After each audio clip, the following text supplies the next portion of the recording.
There are theories that a person's social networks can affect their own behavior. In other words, the people that you associate with can actually influence your own behavior and vice versa. You can influence people that you associate with.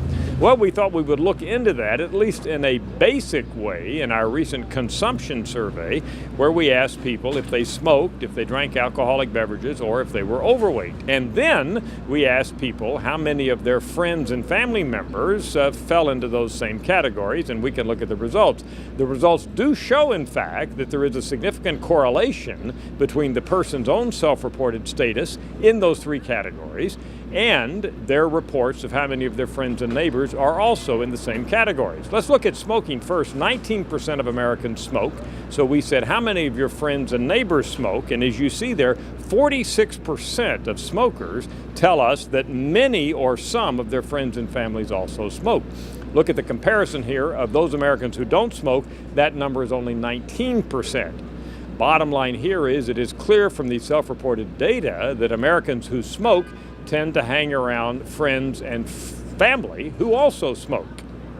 Now let's look at the overweight situation. In our survey, 45% of Americans said they were overweight. Same question, how many of your friends and family are overweight? And you see the numbers there. 46% of people who are themselves overweight say that many or some of their friends or families are overweight.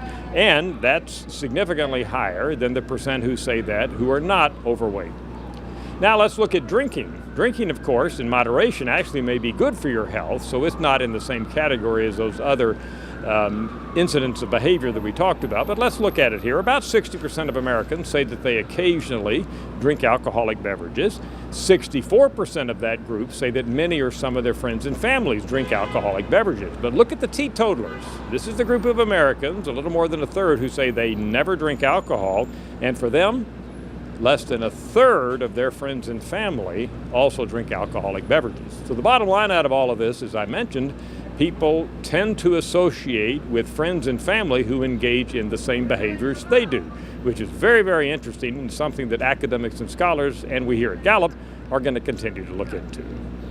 I'm Dr. Frank Newport, Gallup Editor-in-Chief.